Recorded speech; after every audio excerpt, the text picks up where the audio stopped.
지친 삶의 순간마다 말씀으로 내게 찾아오셔서 나의 마음 감싸 안으시네. 내 주님께 간절히 원하네.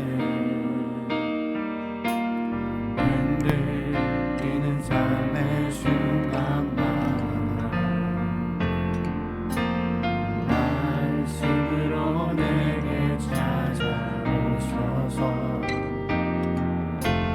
넘어지는 나를 일으키시니 내 주님께 간절히 원하네.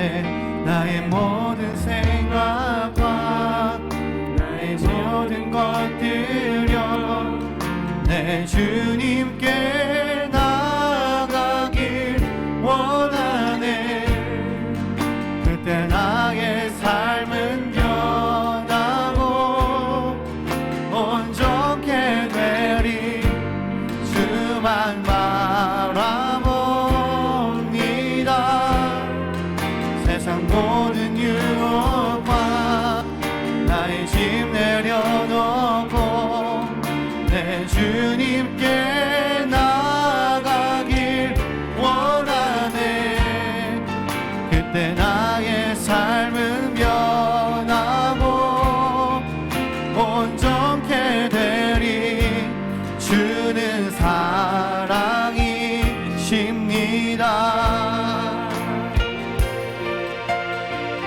우리 처음부터 고백합시다. 나의 지친 삶의 순간마다 말씀으로 내게 찾아오셔서 나의 마음 감싸 안으시네. 내 주님께 간절히 원하네. 흔들리는 삶의 순간마다 말씀으로 내게 찾아오셔서 넘어지는 나를 일으키시니 내 주님께 간절히 원하네.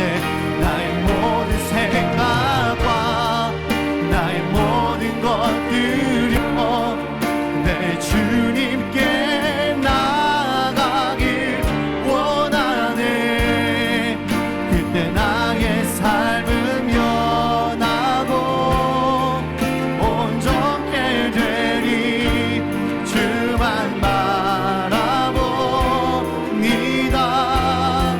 세상 모든 유혹과 나의 짐 내려놓고 내 주님께 나가길 원하네. 그때 나의 삶은 변하고 온전케 되리. 주는 나의 모든 생각과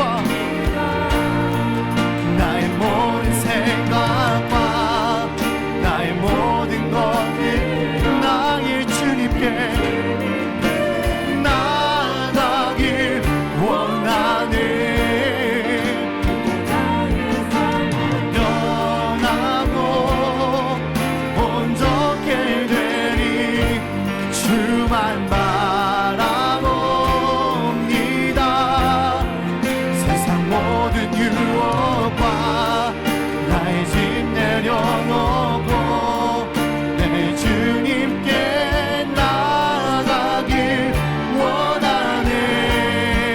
그때 나의 삶은 변하고 온전케 되리. 주는 사랑이. 우리 목소리를 보입시다. 나의 모든 생각과 나의 모든 것들 나의 그 주님께 나가기 원합니다. 주님께 나가기 원하네.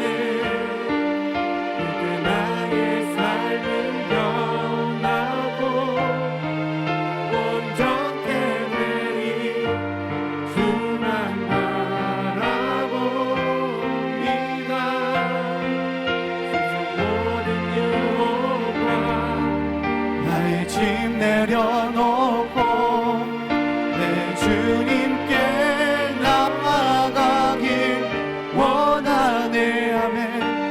그때 나의 삶은 변하고 온전케 되리. 주는 사랑이십니다.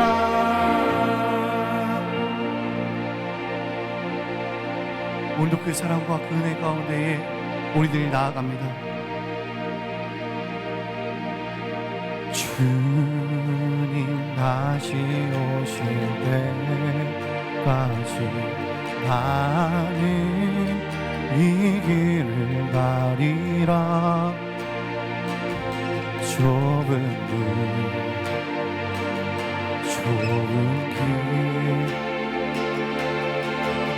나의 십자가 지고 나의 가는 이 길 끝에서 나는 주님을 보리라. 영광의 내 주님 나를 맞아주시니 주님 다시 오실 때까지 나는 일어나 달려가리라. 주의 영광 온 땅 덮을 때 아멘. 나는 일어나 노래하리. 내 사모하는 주님 온 세상 주시라.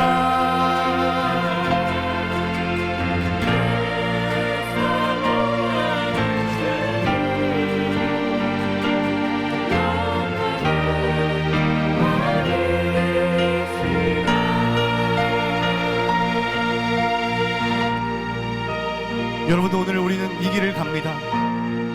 그 하나님 나라에 가는 그 길은 어떻게 보면 너무 좁고 어떻게 보면 너무 답답하고 그리고 너무 막막한 순간들이 있습니다. 하지만 좁다고 생각하는 이 길은 주님과 동행하니 그 어떤 길보다 좋은 길인 줄 믿습니다. 오늘 그 주님과 그 길을 가시겠습니까? 나의 생명이 다하는 그날까지 그 주님 앞에 발걸음을 내디디며 한 걸음 한 걸음 걸어갈 수 있는 그 신앙의 여정이 되었으면 좋겠습니다. 우리 함께 고백할까요? 주님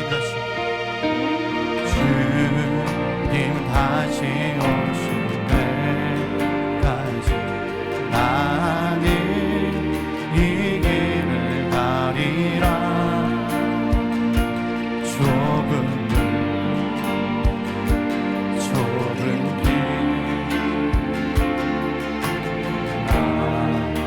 십자가 그렇지만 나의 가는 이 길 끝에 나의 가는 이 길 누구를 보겠습니까? 나는 주님을 보리라. 영광의 나의 주님 나를 맞아주시니 주님 다시 오실 때까지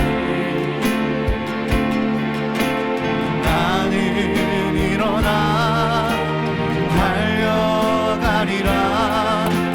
주의 영광 온 땅 덮을 때 나는 일어나 노래하리. 아멘. 내 사모하는 주님 온 세상 구주시라.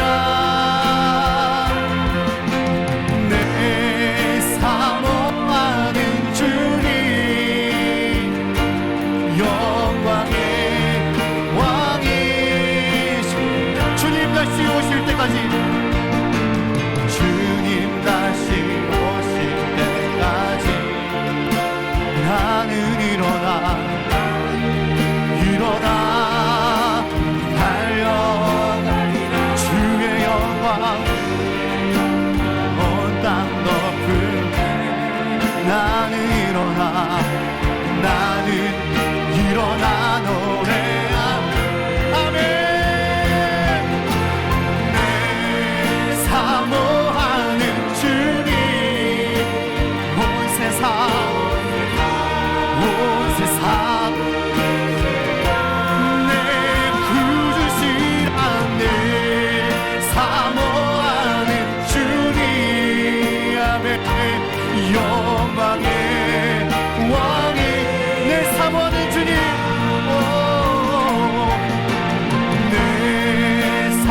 것이다. 하나님, 우리가 당신은 거듭나야만 한다라는 제목으로 말씀을 증거하도록 하겠습니다. 오늘 설교는 너무나 중요합니다. 여러분이 만약에 사시는 동안에, 내가 사는 동안에 설교를 딱 한 편만 들을 수 있다면 여러분이 꼭 들어야 될 설교가 바로 거듭남에 관한 설교입니다. 제가 교역자로 지금까지 20년 넘게 사역을 하면서 저분이 과연 거듭났을까라고 이렇게 의심이 들게 하는 성도들이 교회 안에 많이 있는 것을 봤습니다. 교회를 아무리 오래 다녀도 또 수많은 설교를 듣고 성경을 읽고 교회에서 봉사를 하고 집사, 권사, 장로, 목사 직분을 받았다 할지라도 여러분 거듭나지 않으면 아무런 소용이 없는 것입니다. 오늘 주님은 아주 분명하게 말씀합니다. 거듭나지 않은 사람은 하나님 나라를 볼 수 없다. 거듭나지 않은 사람은 하나님 나라에 들어갈 수 없다. 예외가 없습니다. 구원받지 못한다는 얘기입니다. 그러므로 거듭남은 선택의 문제가 아니에요. 거듭나도 되고 안 나도 되고 이런 문제가 아닙니다. 우리는 반드시 거듭나야 돼요. 7절 말씀에 이렇게 얘기하죠. 내가 네게 거듭나야 하겠다는 말을 놀랍게 여기지 말라. 거듭나야 하겠다. 영어로 하면 You must be born again입니다. must, 반드시 그래야 된다는 거예요. 안 하면 안 된다는 것입니다. 그러면 거듭난다는 것은 무슨 뜻일까요? 사회에서는 보통 이렇게 쓰죠. 대한민국은 이제 문화강국으로 거듭났다. 또는 우리 회사가 어렵지만 구조조정을 통해서 거듭나야 된다. 이런 뜻으로 사용을 합니다. 뭔가 새로운 결단, 그 변화의 모습이 새로운 결단을 통해서 나타나야 된다라고 이야기를 하죠. 그러나 성경에서는 그런 뜻이 아닙니다. 거듭난다라고 할 때 동사 두 개를 쓰는데, 부사 하나와 동사를 쓰는데 거듭이라는 말 있죠. 이게 헬라어로는 아노덴인데 두 가지 의미가 있어요. 하나는 again, 즉 다시라는 말이 있고, 그 다음에 또 하나는 위로부터 above라는 뜻이 있습니다. above. 그래서 다시라는 것을 강조하게 되면 보통 우리가 한자로 다시 중자를 써서 중생이라고, 우리가 아마 많이 들어봤을 거예요. 중생하셨습니까? 이런 말 많이 들어봤을 겁니다. 근데 저는 이제 그 뜻이 그렇게 하기 때문에, 다시를 강조하기 때문에 사회에서 그렇게 잘못 사용되는 일이 많다고 생각을 해요. 제가 한번 개발을 해봤어요. 그러면 위로부터 나는 걸 좀 강조해서 한자 말로 뭘 만들 수 있을까? 위는 하나님이 계신 천국이죠. 하나님, 또 하늘. 그래서 제가 천자를 붙여서 천생 이렇게 한번 붙여봤습니다. 중생이 아니라 천생인 거예요. 하늘로부터 태어나야 되고 하나님으로부터 태어나는 것이 중생입니다. 우리가 땅에서 부모로부터 태어나는 게, 내 힘으로 태어나는 게 부모의 힘으로, 어머니의 힘으로 태어난 것처럼 우리가 천생, 하늘로부터 태어나는 것은 우리 힘이 아니라 하나님으로부터, 성령께서 우리를 거듭나게 하시는 것입니다. 오늘 그래서 거듭남에 대해서 우리가 세 가지로 살펴보려고 하는데요. 첫 번째는 우리는 자신이 진짜로 거듭났는지를 점검해봐야 합니다. 예수 믿은 지 이제 오래되고 교회 그래도 몇 년 이상 다니신 분들은 이 거듭남에 대한 설교를 하면 속으로 이렇게 생각할 거예요. 나는 구원의 확신이 있으니까 이미 거듭났어. 나는 영접 기도를 했는데 목사님은 왜 거듭난 것 같은 그런 기초적인 내용을 설교하는 거야? 이렇게 생각할 수 있습니다. 그런데 오늘 성경은 그런 우리의 생각에 대해서 경종을 울리고 있습니다. 23절을 보세요. 6월절에 예수께서 예루살렘에 계시니 많은 사람이 그의 행하시는 표적을 보고 그의 이름을 믿었으니. 우리는 지금 3장까지 오면서 예수님이 기적을 행하신 것이 기록되어 있는 것을 딱 하나 봤습니다. 물이 포도주가 되는 가나의 혼인잔치에서 기적을 일으키신 사건 딱 하나만 봤죠. 그런데 오늘 말씀에 뭐라고 합니까? 예수님이 예루살렘에 계시면서 많은 기적을 행하셨다라고 이야기를 합니다. 그리고 그 기적을 보고 많은 사람들이 예수님을 믿었다고 이야기를 해요. 기록되진 않았지만 우리는 다른 성경을 보면, 성경 다른 곳을 보면 예수님이 무슨 기적을 행하셨을지 알 수 있습니다. 병든 사람을 고쳤을 거예요. 귀신 들린 사람을 내어 쫓으셨을 것입니다. 그리고 사람들이 예수님을 믿었대요. 여러분, 많은 사람이 믿었습니다. 만약에 우리 교회에서 그런 기적들이, 예수님이 행하신 것 같은 그런 기적들이 일어나서 많은 사람이 예수님을 믿었다, 그리고 교회로 나오게 됐다, 어떨까요? 막 엄청 흥분할 겁니다. 제가 엄청 흥분할 것 같아요. 부흥이 일어났다. 그런데 성경은 전혀 다르게 이야기를 합니다. 24절 말씀을 보세요. 예수는 그의 몸을 그들에게 의탁하지 아니하셨으니 이는 친히 모든 사람을 아심이요. 예수님은 그들에게 의탁하지 않으셨다. 이 의탁한다라는 말이 앞에서 표적을 보고 예수를 믿었다라고 할 때 믿었다라는 단어와 똑같은 말이에요. 자, 그러니까 무슨 뜻입니까? 많은 사람들은 표적을 보고 예수님을 믿었지만 예수님은 그들을 다 믿은 것이 아니라는 것입니다. 왜요? 그들을 아셨기 때문에. 그래서 25절에 보니까 그가 친히 사람의 속에 있는 것을 아셨다라고 이야기를 합니다. 겉으로 보기에는 믿는 것 같은데 속은 아닐 수 있다라는 거예요. 그래서 예수님이 그들을 믿지 않았다라는 것입니다. 주님이 보시기 아닌 사람들이 많다는 거예요. 많은 사람들이 기적 때문에 예수님을 믿었습니다. 니고데모도 그 사람들 중에 하나예요. 그러니까 예수님 앞에 와가지고 뭐라고 합니까? 당신이 행하시는 그 표적을 아무라도 할 수 없습니다 라고 기적을 보고 궁금해졌고 그래서 예수님을 믿었고 예수님 앞에 나왔어요. 그런데 예수님이 니고데모를 만나자마자 뭐라고 하십니까?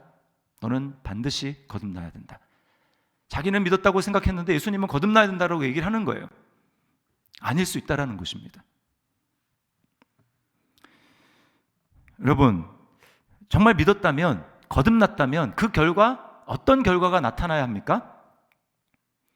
어떤 모습이 우리에게 나타나야 됩니까? 성경은 딱 한 가지 얘기해요. 예수님 앞에 무릎을 꿇고 엎드려야 된다는 것입니다. 주님께 복종하고 순종해야 된다는 거예요. 내 생각과 다르지만 주님이 옳습니다. 내 생각을 내려놓습니다. 내 감정도 내려놓습니다. 나의 고집도 내려놓습니다. 주님께 내가 순복합니다. 주님께 내가 순종합니다. 이게 거듭난 결과라는 것입니다. 근데 만약에 내가 예수님을 믿는다고 하면서 내가 거듭났다고 하면서 이런 모습이 내게 없다, 안 보인다, 우리를 한번 점검하고 의심해 봐야 하는 것입니다. 여러분, 오늘날 표적과 기적은 뭘까요? 은사 또는 여러 가지 현상이라고 할 수 있습니다. 방언, 병고침, 예언, 또 꿈과 환상, 그런 현상입니다. 오해하지 마십시오. 저는 이런 걸 부인하는 것이 아닙니다. 왜냐하면 성경에 다 나와 있고 성경에서 말하고 있는 은사들이에요. 그러나 중요한 것은 무엇입니까? 항상 우리에게 중요한 것은 우선순위입니다. 지난주에 오스왈드 챔버스 이야기를 해드렸잖아요. 타락이 큰 것이 아닙니다.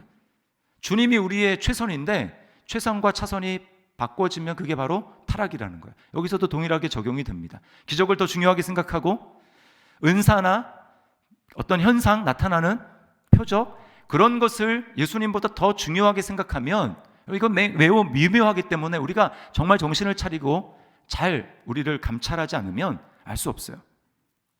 그래서 여러분, 점검이 필요하다는 것입니다. 겉으로 보면 매우 영적이고 믿음이 좋은 것 같지만 결국 기적과 표적을 추구하는 사람들은 그 중심에 주님이 아닙니다. 내가 있는 거예요. 내가. 고린도 교회가 그랬습니다. 그들에게 뭐 이렇게 방언, 예언 이런 그 은사들의 목록이 다 고린도 전서에 나오는 내용이거든요. 능력 행함, 병 고침, 뭐 귀신을 쫓아내고 예언과 같은 그런 은사들이 많이 있었지만 결국 그들의 모습을 보십시오. 다 자기 자랑하느라고 바빴어요. 예수님을 자랑하는 것이 아니었습니다. 그러니까 다른 서신서에는 없는데 고린도서에만, 고린도 후서에 나오는데 바울 사도가 엄중하게 경고를 하고 있습니다. 고린도 후서 13장 5절 말씀이에요. 잘 보세요. 너희는 믿음 안에 있는가 너희 자신을 시험하고 너희 자신을 확증하라. 예수 그리스도께서 너희 안에 계신 줄을 너희가 스스로 알지 못하느냐? 그렇지 않으면 너희는 버림받은 자니라. 예수님도 마찬가지입니다. 예수님을 찾아와서 기적을 행했다, 또 많은 능력을 행했다라고 하는 사람들에게 주님이 경고하십니다. 마태복음 7장 22절, 23절이에요. 우리 같이 한번 읽어볼까요? 시작. 그날에 많은 사람이 나더러 이르되 주여 주여 우리가 주의 이름으로 선지자 노릇하며 주의 이름으로 귀신을 쫓아내며 주의 이름으로 많은 권능을 행하지 아니하였나이까 하리니 그때에 내가 그들에게 밝히 말하되 내가 너희를 도무지 알지 못하니 불법을 행하는 자들아 내게서 떠나가라 하리라. 중요한 것은 기적이 아닙니다. 여러분, 이들이 능력을 행했어요. 선지자 노릇, 예언도 했습니다. 그러나 주님 뭐라고 말씀합니까? 난 너를 모른다. 중요한 것은 기적이 아니라 하나님 말씀에 순종하는 것입니다. 그것이 거듭남의 결과, 우리에게 나타날 모습이라는 거예요. 요한복음의 6장에 나오는 군중들도 마찬가지입니다. 물고기 2마리와 떡 5개로 5,000명이 넘는 기적을 경험했어요. 다 배불리 먹었습니다. 근데 그들이 그래서 예수님을 막 따라다녔어요. 다음 날도 막 예수님이 어디 있는지 배 타고 저 건너러 가셨는데 거기까지 막 사람들이 예수님 어디 있나 막 찾아다녔어요. 굉장한 열심이죠. 근데 예수님이 그들이 자신에게 오는 것을 보고 이렇게 말씀하셨습니다. 너희가 나를 찾는 것은 떡을 먹고 배부르기 때문이다. 뭡니까? 예수님께 무릎 꿇고 복종하려는 의도로 주님을 찾은 것이 아니라는 거예요. 내 소원을 들어줄 예수, 그 예수가 필요하다. 여전히 내가 중심입니다. 주님 앞에 무릎 꿇고 순종하는 것이 아니라 주님이 내 소원을 들어주시는 내가 중심이라는 거예요. 나의 만족, 이게 더 중요합니다. 그런데 예수님이 대화를 계속 하시는 중에 계속 말씀 얘기를 하시고 계속 복음 얘기를 하시니까 결국 예수님을 떠나버려요. 여러분, 이것이 바로 기적과 표적을 추구하는 믿음의 한계입니다. 그때 제자들에게 주님이 물으세요. 야, 너희도 떠나려느냐? 너희도 저 사람들, 많은 사람들이 나를 이렇게 기적과 표적을 보고 나를 쫓아왔는데 결국은 다 떠났는데 너희도 나를 떠나려느냐? 여러분, 우리가 정말 거듭났다면 그 주님이 물어보시는 말에 어떻게 대답해야 될까요? 베드로처럼 대답해야 됩니다. 멋진 베드로의 고백. 요한복음 6장 68절 말씀이에요. 시몬 베드로가 대답하되 주여 영생의 말씀이 주께 있사오니 우리가 누구에게로 가오리까? 주님, 무슨 말씀이십니까? 영생의 말씀, 복음의 말씀, 그것보다 더 큰 기적이 어디 있습니까? 그 말씀이 여기 있는데 제가 어디로 간단 말입니까? 저는 그런 기적 눈에 보이는 거 없더라도 하나님 말씀, 주님을 따라가며 주님 앞에 굴복합니다. 여러분, 이것이 바로 거듭난 사람의 모습이라는 거예요. 우리는 자신을 점검해 봐야 한다라는 것입니다. 자, 두 번째입니다. 거듭나야만 하는 이유가 무엇일까요? 오늘 니고데모와 예수님의 대화를 살펴보면 우리는 그 이유를 알게 됩니다. 먼저 니고데모가 어떤 사람인지 우리가 좀 잘 주목해 볼 필요가 있어요. 자, 1절을 보세요. 그런데 바리새인 중에 니고데모라 하는 사람이 있으니 유대인의 지도자라. 자, 두 가지입니다. 하나는 바리새인, 하나는 유대인의 지도자. 자, 유대인의 지도자라는 말은 여기 여러분 성경 난회주를 여러분이 성경 볼 때 잘 보셔야 돼요. 뭐라고 되어 있냐면 사내들인 공회원이라고 되어 있어요.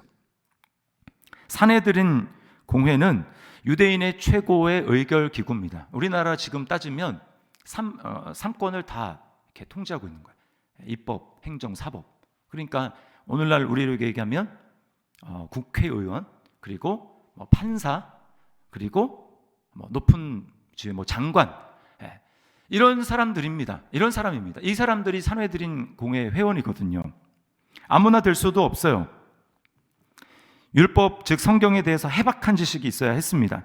그리고 도덕적, 육체적으로도 흠이 없어야 했고 사회적으로도 명망이 있는 사람이어야 했습니다.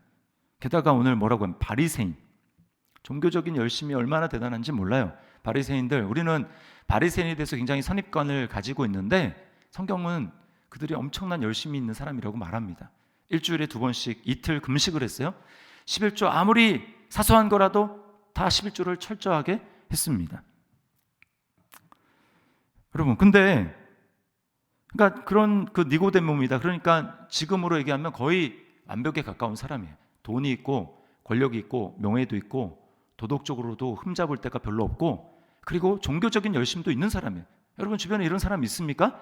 거의 탑 클래스 수준의 사람을 주님이 딱 데려다 놓은 거예요. 지금 성경이 기록하고 있는 것입니다. 그런데 그 주님은 니고데모를 보시자마자 뭐라고 합니까? 너는 반드시 거듭나야 된다. 너는 반드시 거듭나야 된다. 여러분, 우리 중에 니고데모보다 더 훌륭한 사람 있습니까? 없어요. 쉽게 찾기 어렵습니다. 그런데 니고데모 보고 주님이 너는 반드시 거듭나야 된다라고 말한다면 여러분, 우리는 좀 충격을 받아야 됩니다. 네가 아무리 인간적으로 탁월하고 훌륭해도 너가 가진 것으로는 안 돼. 너는 반드시 거듭나야 돼 라고 말씀하는 것입니다. 여러분, 왜 우리가 거듭나야 될까요? 두 가지만 말씀을 드리면 거듭나야만 하나님 나라에 들어갈 수 있기 때문입니다. 5절 말씀이에요. 예수께서 대답하시되 진실로 진실로 내게 이르노니 사람이 물과 성령으로 나지 아니하면 하나님의 나라에 들어갈 수 없느니라. 물과 성령으로 나는 것, 이게 바로 거듭나는 것입니다. 하나님으로부터 태어나는 것입니다. 거듭나지 않으면 천국에 들어갈 수 없어요. 그러면서 예수님은 6절에 이렇게 말씀합니다. 육으로 난 것은 육이요 영으로 난 것은 영이니. 완전 다른 차원, 다른 세계라는 것입니다. 육과 영은 완전히 다른 체계다. 이 세상과 하나님 나라는 완전히 차원이 다르다. 다른 세계에 있다. 영원한 평행선을 그리는 것입니다. 육은 죽고 썩는 것인데 영은 죽지 않고 불변하는 것이죠. 그러니까 그 두 개가 어떻게 같이 있을 수가 있습니까? 없는 거예요. 여러분, 만약에 앞을 전혀 못 보는 시각 장애인이 있다고 한번 해보세요. 그 사람에게 빨간색, 노란색을 설명을 한다고 한번 생각을 해보십시오. 그 알 수 있을까요? 태어나면서부터 한 번도 보지 못했는데 빨간색은 이렇게 그렇고 노란색은 이렇게, 벌써 전혀 그림이 안 그려지는 것입니다. 이것과 같은 거예요. 또 소리를 전혀 들어본 적이 없는 사람에게 이렇게 앞에 설명을 보면서 귀뚜라미 소리는 이런 것이다. 알까요? 모릅니다. 이게 바로 거듭나지 않은 사람이 아무리 하나님 나라 얘기를 해봤자 전혀 감각이 없는 것과 똑같은 거예요. 육은 육이고 영은 영이기 때문에 거듭나야만 하나님 나라에 들어갈 수 있는 것입니다. 두 번째는 영적인 무지와 완악함 때문에 우리는 반드시 거듭나야 합니다. 니고데모를 보세요. 최고의 지식인이고 최고의 성경 박사인데도 예수님의 말씀을 못 알아듣습니다. 예수님이 거듭나야 된다고 하니까, 아니 내가 지금 이 나이가 많아서 이렇게 늙었는데 어떻게 엄마 뱃속에 들어갔다가 다시 나옵니까? 완전히 지금 딴소리를 하고 있어요. 예수님은 지금 영적인 차원을 얘기하고 있는데 니고데모는 지금 육적인 차원을 알아듣고 있는 것입니다. 예수님에 대해서도 무지해요. 2절을 보세요. 2절, 랍비여 우리가 당신은 하나님께로부터 오신 선생인 줄 아나이다. 하나님께로부터 오신 선생. 니고데모 딴에는 예수님을 최고로 높여서 이렇게 얘기한 겁니다. 당신은 하나님으로부터 오신 선생입니다. 그러니까 구약에서 굉장한 많은 기적을 베풀었던 모세나 엘리야 선지자 정도로 예수님을 이렇게 올려준 거예요. 그러나 예수님이 그런 분입니까? 아니죠. 여러분, 지금도 마찬가지입니다. 거듭나지 않은 사람은 예수님을 절대로 하나님이라고 인정하지 않아요. 최대로 존중해도 4대 성인 중에 하나다. 4대 성인 중에 최고지. 이렇게 생각합니다. 여러분, 예수님을 하나님이라고 인정하는 순간 우리가 해야 될 반응은 딱 한 가지밖에 없어요. 제가 앞에서도 얘기했지만 그분 앞에 무릎을 꿇는 것입니다.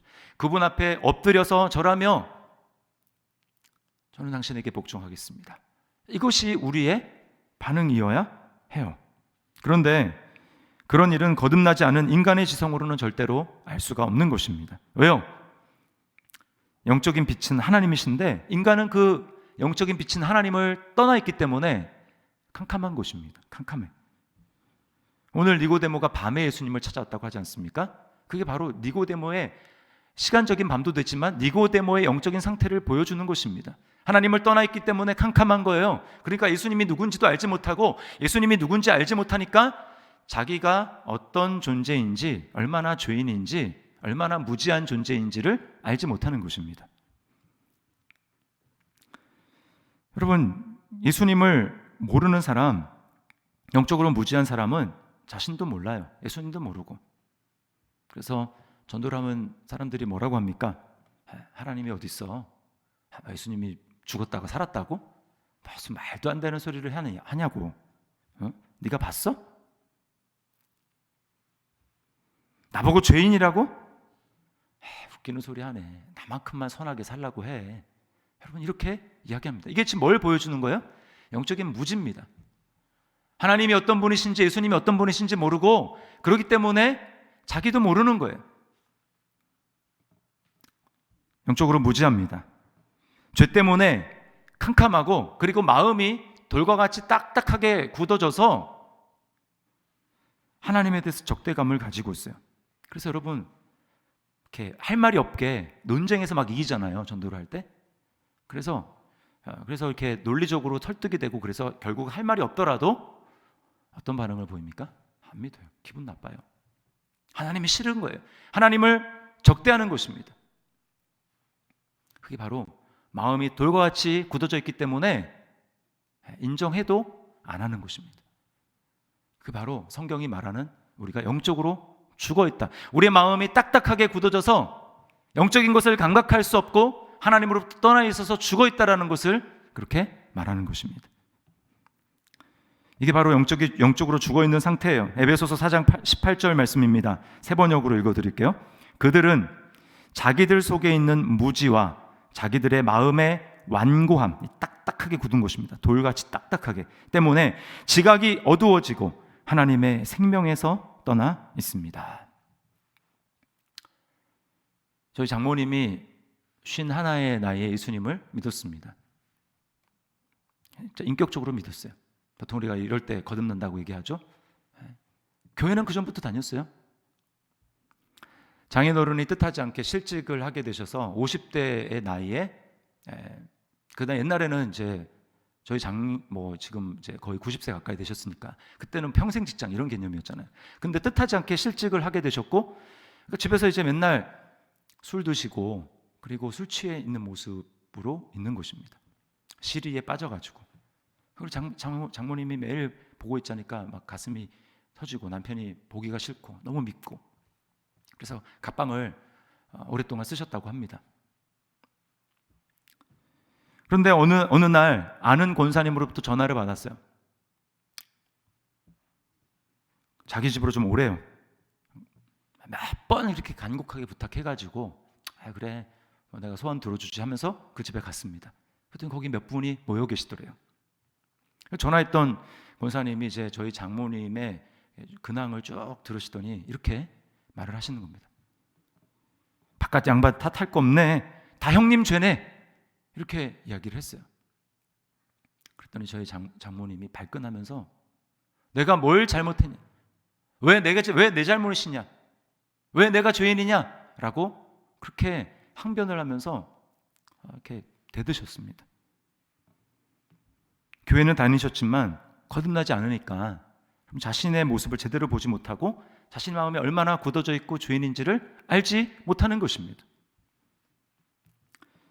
그러므로 세 번째인데요, 우리는 거듭나게 해달라고 기도해야 합니다. 여러분, 니고데모는 결국 거듭났을까요? 안 났을까요? 아직 뒤에까지 안 읽었으니까 잘 모르시겠죠. 뒤에까지 읽어도 안 나옵니다. 근데요, 요한복음을 읽다 보면 니고데모가 거듭났다라는 것을 간접적으로 암시하는 그 몇 군데가 있어요. 그 중에 대표적인 게 예수님이 십자가에서 죽으시고 이제 그 부자의 묘실에 예수님이 이제 이렇게 안치하잖아요. 부활하시기 전까지. 그때 니고데모는 예수님의 시체에 쓸 향품 어마어마한 양을 가지고 예수님께로 옵니다. 여러분, 이거는 쉬운 행동이 절대 아니에요. 왜 그러냐면 예수님이 이미 산헤드린 공회원으로부터 판결을 받아서 사형 선고를 받은 것입니다. 신성 모독으로 사형 선고를 받았고, 그래서 이들을 따르는 자는 이제 파문시킨다, 이제 출교한다, 이단이라고 정죄를 받은 것입니다. 그런데 그런 예수님을 여러분 공개적으로 와가지고 예수님의 시체에 쓸 향품을 가지고 왔다라는 것은 자신의 신앙을 공개적으로 사람들 앞에 드러낸 거예요.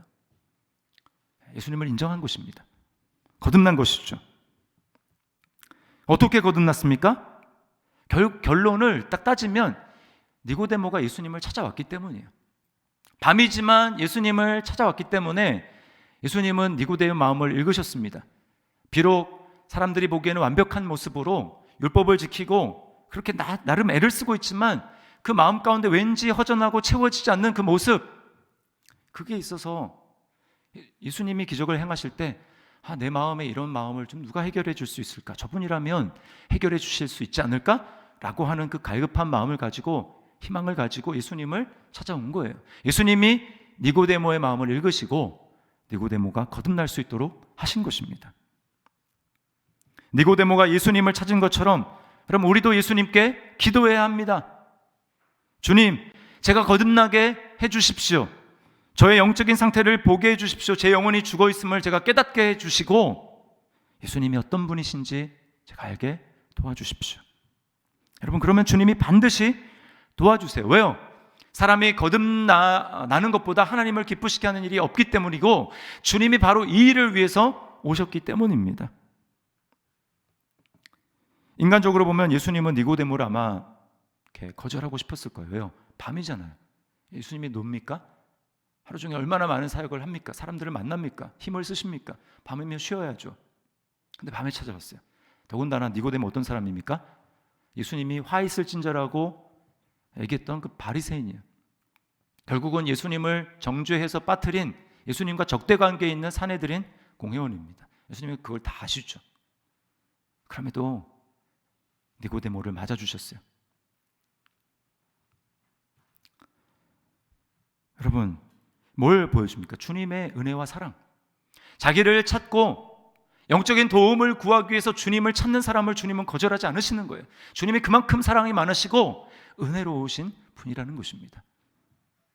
여러분, 그래서 오늘 거듭나는 것을 5절에 물과 성령으로 난다고 하지 않습니까? 물은 죄를 씻는 성령의 사역을 말해요. 그러니까 한마디로 성령께서 우리 안에 있는 더러운 죄악, 영적으로 캄캄하게 만드는 우리의 죄악들을 씻으시고 우리를 위로부터, 하나님으로부터 다시 태어나게 하신다라는 것입니다. 이것이 구약 성경이 약속하고 있는 내용이고 구약에 있는 성도들이 갈망한 내용이었어요. 이게 바로 새 언약입니다. 에스겔 36장 25절 27절부터까지 이것을 예언하고 있어요. 잘 보세요. 맑은 물을 너희에게 뿌려서 너희로 정결하게 하되 너희 모든 더러운 곳에서와 모든 우상 숭배에서 너희를 정결하게 할 것이며 또 새 영을 너희 속에 두고 새 마음을 너희에게 주되 너희 육신에서 굳은 마음을 제거하고, 이게 돌같이 딱딱한 마음입니다. 굳은 마음을 제거하고 부드러운 마음을 줄 것이며 또 내 영을, 성령입니다, 내 영을 너희 속에 두어 너희로 내 율례를 행하게 하리니 너희가 내 규례를 지켜 행할지라. 에스겔이 이 예언을 할 때 이스라엘 백성들은 하나님께 계속 반역하고 결국은 바벨론으로 포로로 잡혀가 있는 상태였습니다. 그들에게 십계명을 주고 율법을 줬지만 알아도 안 되는 거예요. 순종이 안 되는 것입니다. 왜요? 마음이 죄 때문에 돌같이 딱딱하게 굳어져 있기 때문에 하나님 마음으로부터 하나님을 받아들이기가 어려운 거예요. 그런데 하나님이 이 돌같은 마음을 제거하시고 살과 같이 부드러운 마음, 하나님이 너무 좋고 하나님이 너무 사랑스럽고 그래서 막 자발적으로 순종하고 싶어, 이런 부드러운 마음을 주신다라는 것입니다. 그 어떻게 그렇게 하게 됩니까? 그래서 너희로 내 율례를 행하게 하리니, 그래서 결국 말씀에 순종하는, 복종하는 사람이 된다라는 거예요. 여러분, 이 약속이 바로 누구를 통해 성취됩니까? 예수님을 통해서 성취되는 거예요. 예수님을 믿으면 우리의 마음이 변화되는 것입니다. 우리 힘으로 되는 것이 아니라 성령님이 우리를 완전히 새로 바꾸어 주시는 거예요. 이게 재창조죠. 재창조. 눈에는 보이지 않지만 우리의 영이 완전히 새롭게 되는 것입니다. 우리의 마음이 완전히 새롭게 되는 것입니다. 그래서 예수님 안에서 이루어진 이 일을 히브리서 기자가 9장 14절에서 이렇게 이야기를 해요. 하물며 영원하신 성령으로 말미암아 흠없는 자기를 하나님께 드린 그리스도의 피가 어찌 너희 양심을 죽은 행실에서 깨끗하게 하고 살아계신 하나님을 섬기게 하지 못하겠느냐. 예수님의 피가 우리를 죽은 행실, 죽은 양심으로부터 깨워서 완전히 새롭게 창조해서 하나님을 기쁜 마음으로 섬기게 한다라는 거예요. 이게 바로 예수 그리스도의 피로 이루어진 일이라는 것입니다. 앞에서 제가 저희 장모님 얘기를 잠깐 해드렸는데, 장모님이 처음에 그렇게 완강하게 자신의 죄를 거부하셨는데 그 권사님이 성경을 딱 갖다 들이대대. 로마서 1장 후반부에 나오는 죄의 목록들 쫙 나오잖아요. 불의, 탐욕, 시기, 살인, 분쟁, 수군수군하는 죄, 비방, 교만, 자랑. 남편을 미워하고 비방한 거, 형님 그거 살인죄예요. 그리고 1장 끝 말씀을 보여줬대요. 이 같은 일을 행하는 자는 사형에 해당한다고 하나님께서 정하셨다. 이 말씀에 장모님 완전히 꼬꾸라지셨어요. 떼굴떼굴 구르고 막 울면서 하나님 앞에 이렇게 막 소리치셨다고 합니다. 하나님, 그럼 나는 어떻게 해요? 나는 이제 어떻게 살아야 돼요? 다 울면서 그렇게 떼굴떼굴 굴렀대요. 근데 그 권사님이 우리가 다음 주에 살펴볼 거지만 요한복음 3장 16절 성경 전체의 암송 구절 아닙니까? 요절. 하나님이 세상을 이처럼 사랑하사, 하나님이 형님을 너무 사랑하셔서 예수님을 보내주시고 이는 그를 믿는 자마다 멸망하지 않고 영생을 얻게 하려 함이라. 형님, 예수 믿으면 형님 마음이 완전히 새로워지는 거예요. 이제 하나님으로부터 다시 태어나는 거예요. 그 이야기를 해줬습니다. 그리고 이제 거기서 돌아오는 내내 장모님이 울면서 오시고 3일 내내 하나님 앞에 울면서 회개하셨대요. 하나님, 잘못했습니다. 이제는 제가 하나님 말씀에 순종할게요. 이제는 하나님 말씀대로만 살겠습니다. 용서해 주세요. 용서해 주세요. 정말 거듭나게 된 거죠. 하나님 말씀에 내가 순종하겠습니다. 여러분, 복음을 전해주신 그 권사님들과 거기 계셨던 분들이 우리 장모님을 그냥 부른 게 아니에요. 갑자기 생각나서 오랫동안 기도한 것입니다. 기도하면서 하나님, 저 형님 거듭나야 되겠어요. 하나님, 저 형님 꼭 거듭날 수 있도록 도와주세요. 그러면서 불쌍히 여겨달라고 계속해서 기도한 것입니다. 그리고 그날이 이제 디데이가 된 거죠. 부른 거예요. 그러니까 거듭나게 해달라고 기도하자. 어떤 일이 일어났습니까? 예수님이 불쌍히 여겨주시고 만나주시고 거듭나게 된 것이죠. 여러분, 우리도 마찬가지입니다. 여러분, 기도하십시오. 성령님께서 여러분을 위로부터 태어나게 해 주실 것입니다. 마음이 부드러워지고 이제는 하나님을 싫어하고 거부하고 적대하는 것이 아니라 우리 마음이 부드러워져서 주님 말씀에 순종하고 싶고 주님을 사랑하고 싶고 주님 앞에 엎드려 예배하고 싶은 그런 부드러운 마음으로 우리를 변화시켜 주실 것입니다. 여러분, 뿐만 아니라 주변에 거듭남이 필요한 분들을 위해서 기도하십시오. 그리고 기도할 뿐만 아니라 말씀을 들어야 됩니다. 말씀을 듣는 자리 가운데 나와야 돼요. 여러분, 우리는 반드시 거듭나야 합니다. 그러므로 우리 자신을 점검하십시오. 나는 정말 거듭났는가? 나는 위로부터 태어났는가? 나는 천생했는가? 나는 정말 주님이 인정하시는, 주님이 믿을 만한 진짜 믿음인가? 육과 영은 다른 차원입니다. 따라서 거듭나지 않으면 우리는 누구든 하나님 나라에 들어가지 못합니다.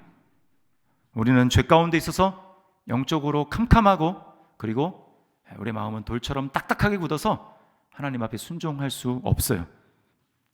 그러므로 예수님께 거듭나게 해달라고 기도해야 됩니다. 니고데모를 물리치지 않으시고 니고데모에게 은혜와 사랑을 베풀어서 니고데모를 결국은 거듭나게 하신 주님께서 여러분, 기도하는 우리를 반드시 거듭나게 하실 줄 믿습니다. 그리고 나는 뭘 봐도 나는 확실하게 거듭났어. 얼마나 감사합니까? 그런 믿음이 있다면 여러분은 거듭남이 뭐라고 그랬어요? 돌 같은 마음이 부드러운 마음 되는 거라고 했잖아요. 그 부드러운 마음을 이제 유지하셔야 됩니다. 부드러운 마음이 굳어지게 하는 것은 딱 한 가지, 죄예요. 죄를 가볍게 생각하면 안 됩니다. 우리 마음을 늘 살펴야 돼요. 그리고 그 죄를 날마다 회개하면서 예수님의 피로 씻어야 됩니다. 그럴 때 우리 마음이 부드러워지는 거예요.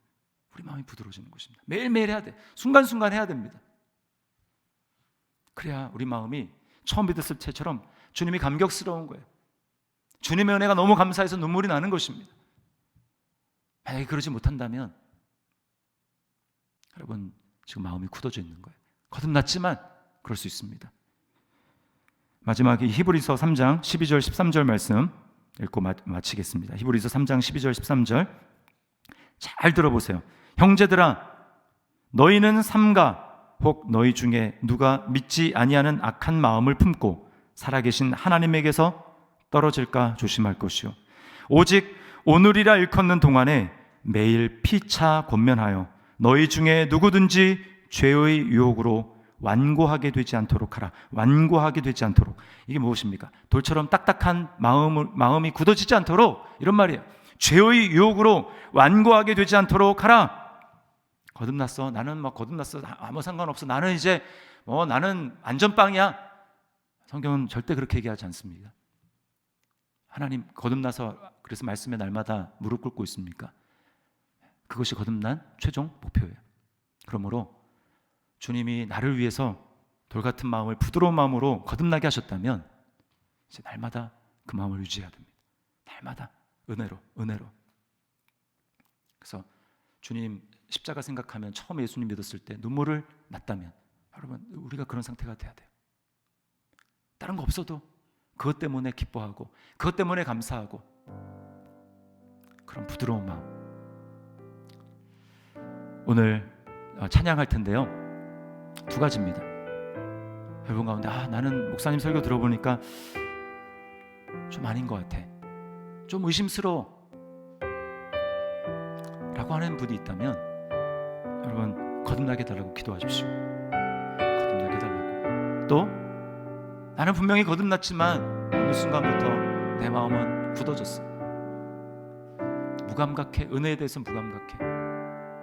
하나님을 사랑하는 마음이 희미해졌어. 하나님께 굴복하고 싶지 않아. 내 생각대로 하고 싶어. 그런 분이 있다면 여러분 주님 저에게 회개의 은혜를 허락해 주십시오. 제가 다시 주님 앞에 부드러운 마음으로 하나님 사랑하고 주님 말씀에 굴복하고 순종할 수 있도록 저에게 회개의 은혜를 주십시오. 우리 찬양, 오늘 이곳에 계신 성령님, 우리 찬양하면서 우리 하나님 앞에 기도하며 거듭나게 해달라고, 또 우리 부드러운 마음 되게 해달라고 우리 하나님 앞에 기도했으면 좋겠습니다. 이 시간 우리 하나님 앞에 오늘 이곳에 계신 성령님이라는 찬양 우리 하나님 앞에 드릴 텐데 여러분이 기도하는 마음으로 우리 찬양 하나님 앞에 드렸으면 좋겠어요.